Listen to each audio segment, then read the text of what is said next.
bensound.com.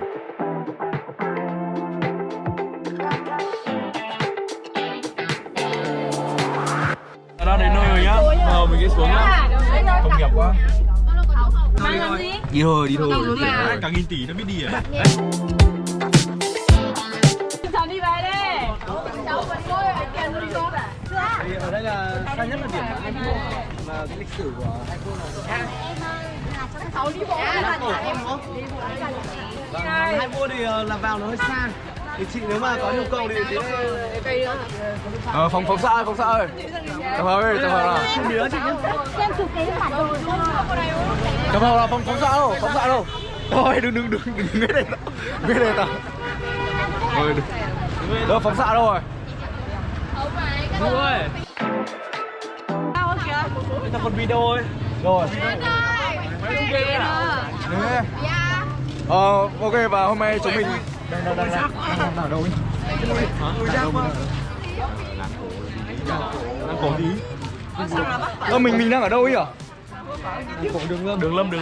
Và hôm nay ban phóng xạ đang ở làng cổ Đường Lâm.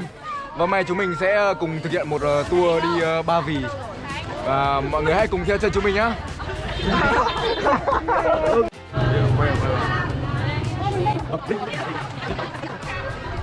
Hello teacher.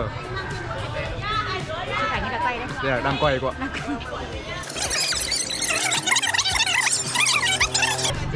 We go to an Asian town. Asian village, yeah. And what is it called? Đường Lâm Sơn Tây Town. Yeah, it's called Đường Lâm in Sơn Tây town. And let's heading to our first tourist attraction, man. Theo chân chúng mình nhá. Today we have the experience of the old village of Đường Lâm at Hà Nội, where we first stepped through the gates of Mộng Phu, which were built in 1833 with a dome and a layer of calm stone beside a 300 years old banyan tree, creating a landscape that is truly peaceful and ancient. The village was called the Rockby Village, and everywhere you go, you can see these stone houses. There are also many ancient houses with different unique structure, and shall we take a look at them? The first house we went to is the village of Mộng Phu. The imperial court was built 381 years ago in 1,800 meters square, based on Việt Mường architecture, simulating a wooden floor from the ground. There are a lot of lights on the inside. There, we were told by Phan Văn Tích that the original sophisticated sculpture at the court was that of big, brilliant Mục Hùng, who had inventive mind and golden hands, and who directed the group of sugarcane carpenters to create the pavilion. You might say the court is at the extent of Vietnam's architecture, which created a house that different from any other houses. Vừa rồi là mọi người đi một vòng xung quanh đi nhỉ? Để mọi người đi một vòng. Như các bạn có thể thấy là chúng ta vừa đi một vòng xung quanh đền Mông Phụ. Bây giờ anh em tôi sẽ đi phông bạt một chút, rồi sau đó sẽ tiếp tục cuộc hành trình của mình sau.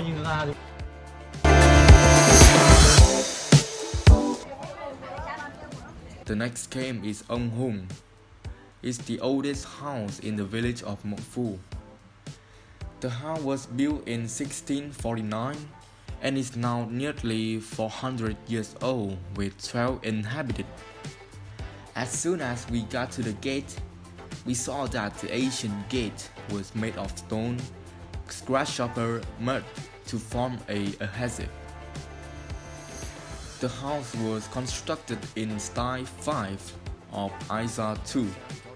3 spaces between which ancestor worship was provided beside the set of sofa for guests, 2 adjacent chambers for sleeping, and a street door system in the center of the house. On the outside of the courtyard are typical orchards. flower stall, and wine jar that provide a peaceful setting. To this day, the house is preserved with almost complete purity of Vietnamese architectural art. The third house we visited was Ông Thơ, a very old house located in the village of Mộng Phú. The house of the seven people is traditionally associated with the town. The house is built entirely of drink without iron nails. The house has now spent 14 lifetimes in the area and is particularly well known for its trade in soil. As soon as they entered the yard, there was an amiable of sand, which the pitches stacking tightly over the ground. In the building across the hall are tools for grinding corn, along with clusters of maize that are hung on the same bar as a house on the mountain of northern Vietnam. When we come here, we cannot resist the unique taste of rice soy sauce and buy us one bottle each to enjoy it. There are also many older jars containing traditional wine and earthen wine. Maybe this is the house that we are most excited about coming to this village.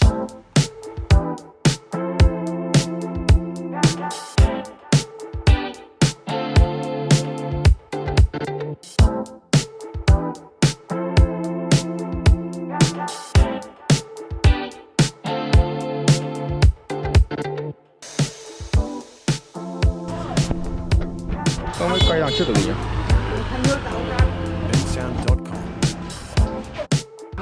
Sau khi nghe mua nước thì chúng ta hãy cùng lên đường tiếp. Anh đến với kiểu bình nhà cổ, Lan Dương. Let's go. And the Do Doan old house, which was rated old house. And I designed as 3 stacks of balls. The 3 main halls served for worship and reception of visitors, the 2 outer chambers being place of sleep. They have a street door system that can take off and put in easily.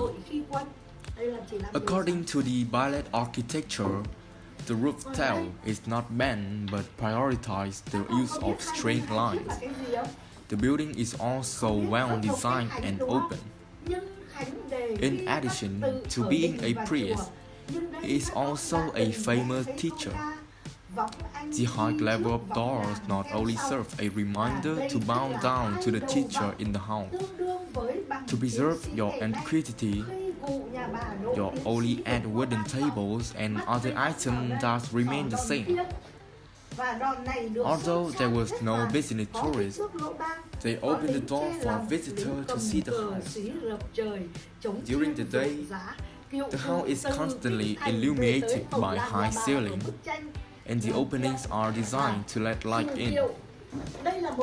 Some of the words are said to have been written by Đỗ Đoàn Trinh, who in time get poisoned.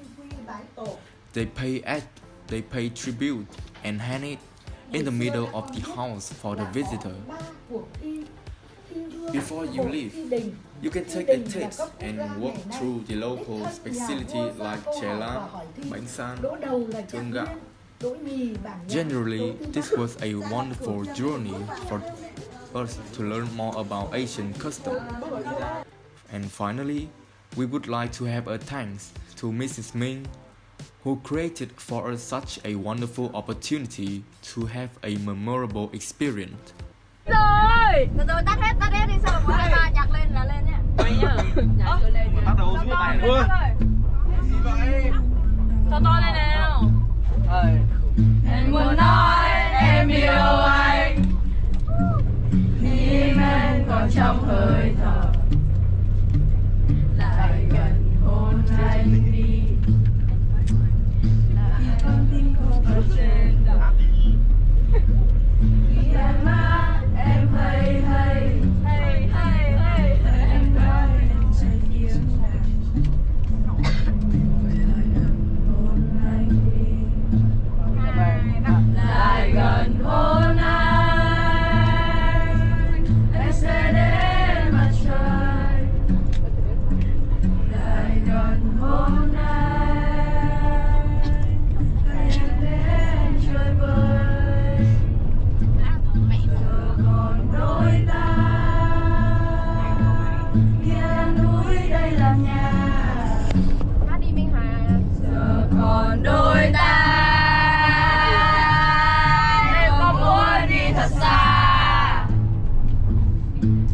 chỉ sống một lần trên đời.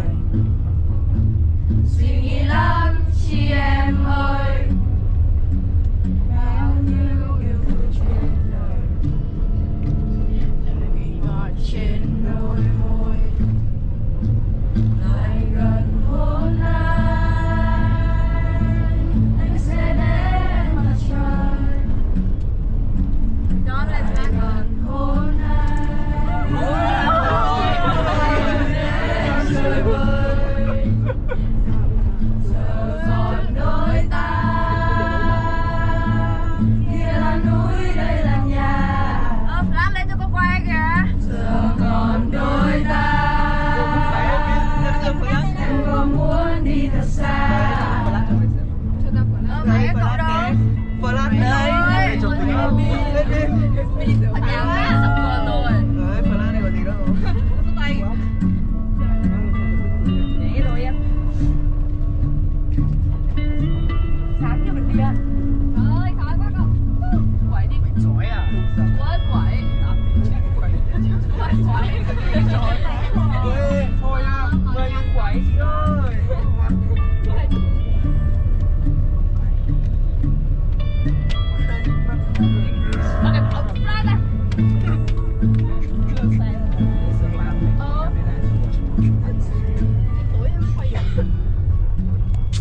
Mắc gì quay ta?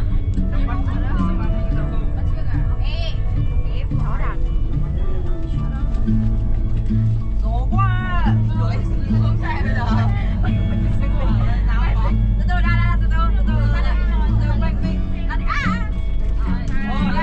Không, mày phải bỏ ra trước chứ. Đây, con tên bẩn. À, chưa. Quay đi, quay video đi. Quay video.